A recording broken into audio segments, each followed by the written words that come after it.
अस्सलामुअलैकुम वरहमतुल्लाहि वबरकातुहू। उम्मीद है आप सब खैरियत से होंगे इंशाअल्लाह। तो चलिए शुरू करते हैं आज का सबक। तख्ती नंबर 26, अलामाती वक्फ़ा मतलब सिंबल्स ऑफ वक्फ़। सिंबल्स ऑफ वक्फ़। वक्फ़ का मीनिंग क्या होता है? रोकना, स्टॉप करना। हमने वक्फ़ के बारे में ऑलरेडी डिस्कस कर लिया है। अगर आपने वो वीडियो नहीं देखा तो उसका लिंक मैंने यहाँ पर दे दिया है। आज हम देखेंगे कि कुरान में रोकने के लिए मतलब वक्फ़ करने के लिए अलग अलग सिंबल्स दिए गए होते हैं और इन सिंबलों का क्या मीनिंग होता है, कौन से सिंबल में रोकना चाहिए और कैसे रोकना चाहिए, और कौन से सिंबल में नहीं रोकना चाहिए, किस में रोकना बेहतर है और किस में नहीं रोकना बेहतर है। तो आज ये सब हम सीखेंगे इंशाअल्लाह। यहाँ पर एक टेबल दिया गया है। पहला दिया है सिंबल और दूसरा है एक्सप्लेनेशन। सिंबल्स मतलब कुरान में कौन कौन से सिंबल्स दिखते हैं हमें, और उसका एक्सप्लेनेशन मतलब उस सिंबल का मीनिंग क्या है और क्या कैसे उसे अप्लाई करना है। तो फर्स्ट सिंबल देखते हैं। फर्स्ट सिंबल है एक सर्कल सा, देखिए एक गोल सा दिख रहा है। ये कुरान में आयत के एंड में होता है, ठीक है। तो अलग अलग कुरान में अलग अलग डिज़ाइन होता है इसका, लेकिन बेसिकली ये एक गोल सा ही होता है। तो ये सर्कल वाला सिंबल जब एक आयत के एंड में आ जाता है तो वहाँ पर हमें क्या करना है? स्टॉप करना होगा, मतलब रोकना होगा, आयत को रोकना होगा। उसके बाद जो इसके बाद दूसरा आयत स्टार्ट होगा वहाँ से हमें शुरू करना होता है, ठीक है। अगला है मीम। देखिए मीम, तो ये मीम को वक्फ़े लाजिम कहते हैं। इसका मतलब यहाँ पर हमारे ऊपर लाजिम हो जाता है कि हम इसे स्टॉप करें, कंपलसरी स्टॉप करें। मतलब हमारे ऊपर ये लाजिम हो जाता है कि इसे हम स्टॉप करें। तो इसका मतलब आयत के बीच में अगर ये मीम आ जाता है, जब उस आयत को जब हम पढ़ के जा रहे हों, जिस वर्ड के पीछे ये मीम आता है तो हमें उस वर्ड पे स्टॉप करना होगा। हम उसे कंटिन्यू नहीं कर सकते। अगर हम कंटिन्यू करेंगे तो वहाँ पर मीनिंग आयत का गलत हो जाएगा। इसीलिए यहाँ पर हमें रोक कर उसके बाद से स्टार्ट करना होगा, ठीक है। कंटिन्यू नहीं करना है, मीम पे कंपलसरी हमेशा रोकना है। क्लियर? अब है तो पर भी रोकना चाहिए। इसे हम क्या कहते हैं? वक्फ़े मुतल्लक कहते हैं, और यहाँ पर भी रोकना चाहिए, ठीक है। अब है जीम। जीम पे रोकना बेहतर है। देखिए रोकना बेहतर है लेकिन जायज़ है कंटिन्यू करना भी। मतलब अगर हम आयत पढ़ के आ रहे हों और वहाँ पर जीम आ जाए तो वहाँ पर रोकना बेहतर है। यहाँ पर हम रोक के फिर यहाँ से कंटिन्यू करें तो वो हमारे लिए बेहतर है। लेकिन अगर आप नहीं रोके बल्कि आप उसे कंटिन्यू करते रहे तब भी वो हमारे लिए जायज़ ही है, ठीक है। अब अगला है ज़ा। तो ज़ा जब आ जाए एक आयत के बीच में तो वहाँ पर पढ़ना कंटिन्यू करना बेहतर होगा। देखिए ऊपर वाले जीम में क्या था? रोकना बेहतर था, लेकिन ज़ा में कंटिन्यू करना बेहतर होगा, लेकिन स्टॉप करना भी आपके लिए परमिसिबल होगा, ठीक है। तो जीम में रोकना बेहतर है लेकिन आप कंटिन्यू भी कर सकते हो। ज़ा में कंटिन्यू करना बेहतर है लेकिन आप रोक भी सकते हो, ठीक है। ये दोनों एक दूसरे के अपोजिट जैसे हैं। अब है स्वाद। स्वाद में कंटिन्यू करना चाहिए लेकिन आप रोक सकते हो सिर्फ एक कंडीशन में। कब? अगर आपको सांस नहीं मिले। जैसा कि आप एक आयत पढ़ रहे हो और आपको ये स्वाद आ जाता है उस आयत के बीच में, तो वहाँ पर आपको कंटिन्यू करना चाहिए।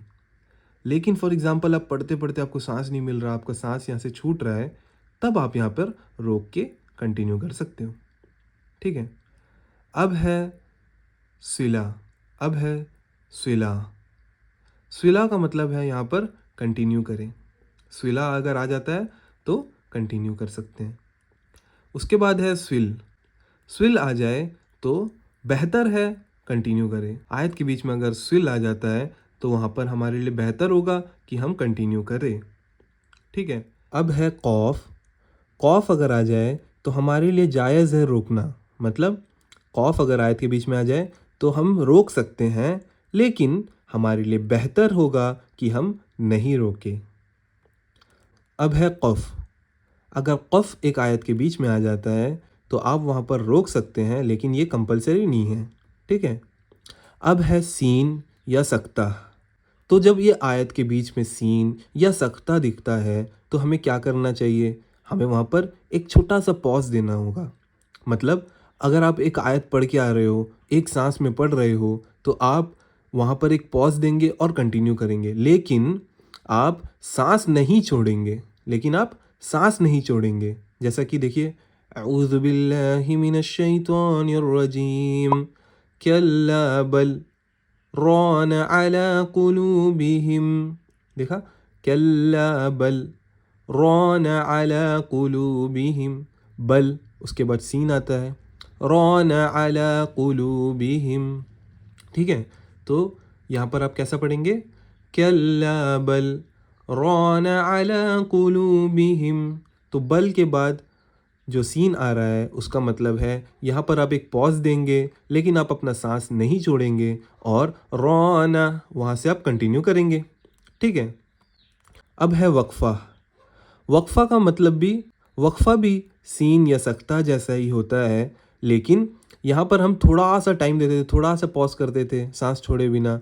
यहाँ पर हम सांस छोड़े बिना थोड़ा लंबा और करेंगे, थोड़ा लंबा और पॉज देंगे। ठीक है, यहाँ पर हम थोड़ा सा पॉज देते थे, यहाँ पर हम थोड़ा ज़्यादा पॉज देंगे। इसका फ़र्क वही है, बाकी ये दोनों ये सिमिलर ही है। ठीक है, अब है ला। ला किसका अपोजिट है बोलो? मीम का अपोजिट होगा। जो मीम हमने देखा था वहाँ पर हमारे ऊपर क्या होता था, मीम पे क्या होता था कि हमारे ऊपर कंपलसरी होता था, हमारे ऊपर लाजिम होता था कि हम रोके। जब आयत पढ़ रहे हो तो मीम आ जाए तो उसे हम ज़रूर रोके, क्योंकि अगर हम नहीं रोकेंगे तो आयत का मीनिंग गलत हो जाएगा। उसी तरह उसका अपोजिट है ये ला। ठीक है, उसका अपोजिट है ला। ला में क्या करना है? हमें आयत को नहीं रोकना है। आयत के बीच में अगर ला आ जाए तो हमें उसे सी कंटिन्यू करके पढ़ना होगा। अगर हम रोक दे तो वहाँ पर मीनिंग गलत हो जाएगा।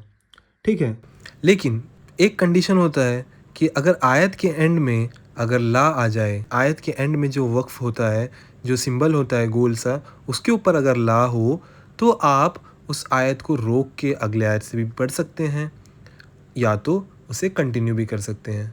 मतलब वहाँ पर रोकना या पॉज करना उस आयत के मीनिंग को गलत नहीं करेगा। ठीक है, अब है कैफ। कैफ भी ला जैसा ही है, दोनों इक्वल है, दोनों बराबर हैं।